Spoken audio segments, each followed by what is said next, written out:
Hello, Colts Nation. What's up, No Horsing family? Welcome back to another episode of the No Horsing Around podcast. As always, I am one of two dudes talking Colts. I'm one of your hosts, Stephen Burton.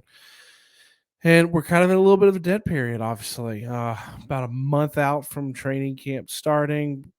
Nothing really big happening, it seems like, on the horizon. Maybe a veteran receiver coming in, maybe something along those lines. But until then, it's hot topic. It's fun stuff. We're going to get into some interesting stuff today. I want to get your guys' opinion on it. I'm excited to hear from the No Horsing family. As always, you guys, we always ask you guys to please like, share, subscribe, comment, join the family. It's always scrolling at the bottom to remind you guys everyone can be part of the No Horsing Around family. You can be part of the family as a subscriber. You can be part of the family as a family membership. You pick. We love you either way. So topic of the day, you guys, is are the Colts Super Bowl bound? It's a really good question. You can phrase it, are the Colts Super Bowl bound, or the Colts are Super Bowl bound, right? So the reason this comes up is you've heard more and more kind of talk throughout the offseason of the moves that the Colts made and where they sit kind of in the pecking order of the AFC, right? You've heard Good Morning Football kind of now they've kind of stepped on the limb saying their dark horse for the Super Bowl as of right now, it was like stuff like June 27th or something like that, was the Colts.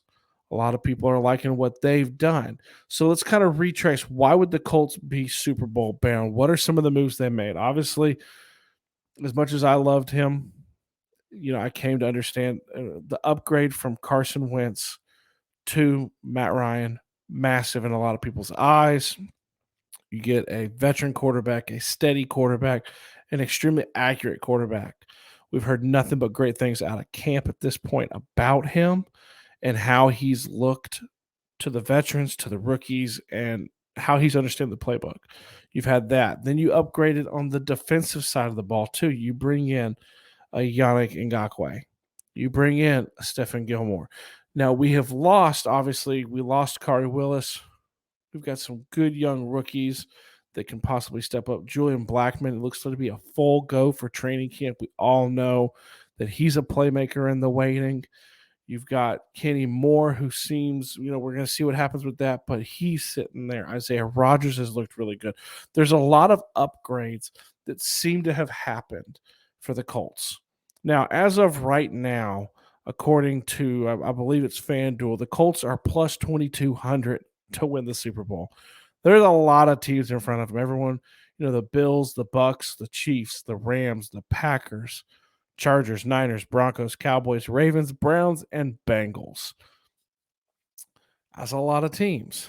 It's a lot of teams that are sitting in front of them potentially that have better odds. But if you're going to make a Super Bowl run, the number one thing you guys have always heard me say it is to be the man, you have to beat the man. And as much as we hate the Tennessee Titans, they have won the division the last 2 years.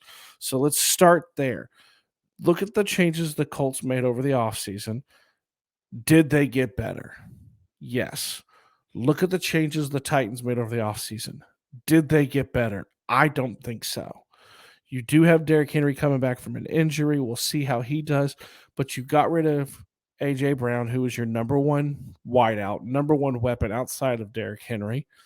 And you replaced him with a guy who is yet to be on the field for either mandatory minicamp, involuntary workouts, voluntary workouts, rookie minicamp. He can't get on the field, right? So you have that. And you didn't really do much to a defense that wasn't that great just 2 years ago and played out of their minds last year.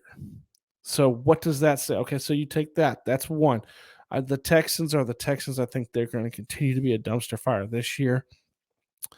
And the Jaguars, y'all know how I feel about the Jaguars. I think that no matter how good Trevor Lawrence is, he's never going to overcome just the utter dysfunctionalness, if that's a word, of the Jacksonville organization. So that's your path to the division. The path to the division is a little easier.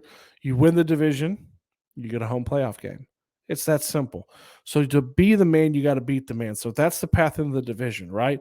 So let's look at some of the other teams that are ahead of the Colts in regards to the odds to win the Super Bowl. Okay. So you've got several different ones. If you look and you start looking, Tom Brady's a year older. He doesn't have Antonio Brown. The Chiefs are definitely high up there. And shout out to the Pat McAfee show and FanDuel for putting this little graphic together. I don't own this, but it looks really cool. The Chiefs, Tyreek Hill is gone. How is Mahomes going to look without them? Without him, everyone's seen Tyreek's out there, just throw it up. What's he going to look like? Packers, they don't have any proven wide receivers. Chargers, how will they deal with expectations? Niners, I love Trey Lance. I've been on record that I think he is going to be the best quarterback out of the NFL, out of the draft from last year. The Broncos, yeah, you got Russell Wilson, but what does it look like? You've had been perennial losers. Cowboys, who knows with them? They're very up and down. Ravens, is Lamar Jackson's contract situation going to affect how he plays this year? Is the fact that he doesn't really have any wideouts and they shipped away Hollywood Brown. How's that going to affect the Browns? Go ahead and bump them way down. Deshaun Watson is going to be suspended. Jacoby's going to start for them.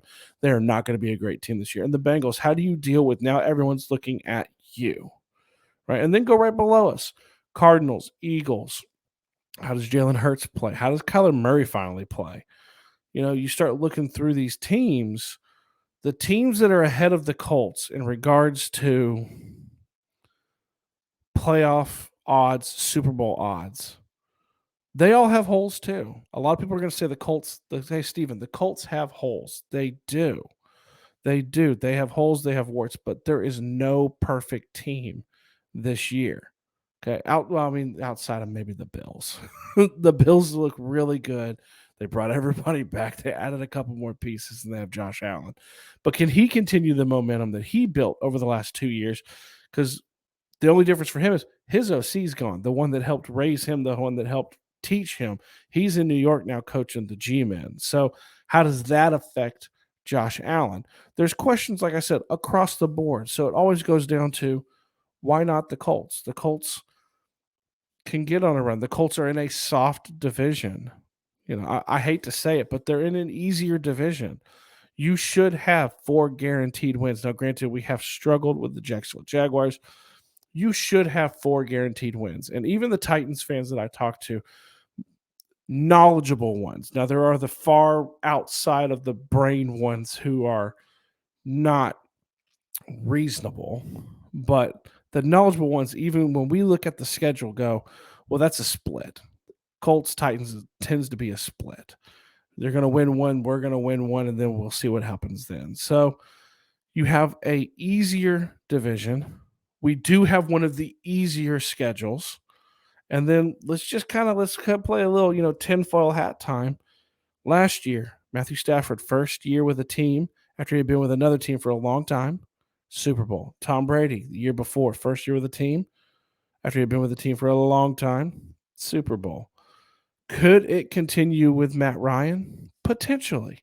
And I think that he is an upgrade over Carson Wentz. I think we're going to see a lot of improvement in the passing game. And I've had people throw stats at me all offseason because I defended Carson Wentz, but I've had people throw these stats at me of the 27-7. And when you really dig in deep, it had nothing to do with that, why he's gone. And the things you're hearing the team talk about with Matt Ryan, you never heard them talk about Carson Wentz. He's an upgrade in the locker room. He's an upgrade on the field. And yes, there is a glaring weakness that you can look at that you think could be a glaring weakness, and it is the wide receivers. You are very young. You have Michael Pittman Jr., younger, looking to ascend to a number 1 wide receiver role. You have Paris Campbell, who I have been on record yet again that I think he's going to have a blowout year. I think he's going to play really, really well this year, like potentially 1,000-yard kind of season. You've got Desmond Patman. Is he ready to step up? Ashton Dulin. Is he ready to step up? I don't know if we're going to sign a veteran wide receiver in that room because it sounds like the veteran is Coach Wayne, Reggie Wayne. That gives the veteran presence in the receiver room. Then you go to the tight end, and the tight end room is young, but it's got a ton of potential. Y'all know how I feel about Woods. I think he is potentially a rookie of the year kind of candidate.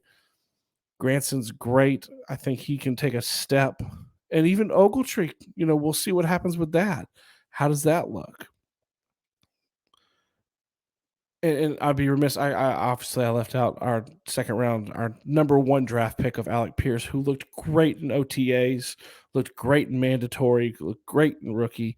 Seems to be on the right page with Matt Ryan. So I mean, why not? And then you just look at the defense too. The defense, you upgraded from a defense that was already very strong to a defense that looks like it's going to probably be a potential top 5 defense in the NFL. I think it is incredibly likely that the Colts could go on a run and win the Super Bowl. We're sitting here I'm recording this June 30th. There it is. There's a ton of stuff that can happen. You can hold me to this, you cannot hold me to it. But in the end, the Colts have just as good a chance as everybody else. They have talent. They have an amazing head coach in Frank Reich. Say what you want about his record, but he's had a different quarterback every single year he's been the head coach of the Colts. And he still has taken to the playoffs twice, still has an overwhelming winning record. He's an amazing head coach, and you have a stable organization. So, yeah, the Colts could be Super Bowl bound. If I'm sitting here right now, I don't know why not. Like I said, a lot of teams got a lot of warts. Let's see what the Colts can do. I'm interested to hear what you guys have to say about this, okay? I want to hear from you guys. I want to hear if you guys think the Colts could be Super Bowl bound. Am I outside of my mind as I'm looking at these other teams, or am I in line with it? I want to hear from you guys in the comments. And like I said before, please like, share, subscribe, comment, join the family. You can join it. Like I said, you can join as a subscriber. You can join it as a family member. It depends. We love you either way. Okay. We want to hear from you either way. So I end these things the same way I always do. I love you. I know Zach loves you. I'm out.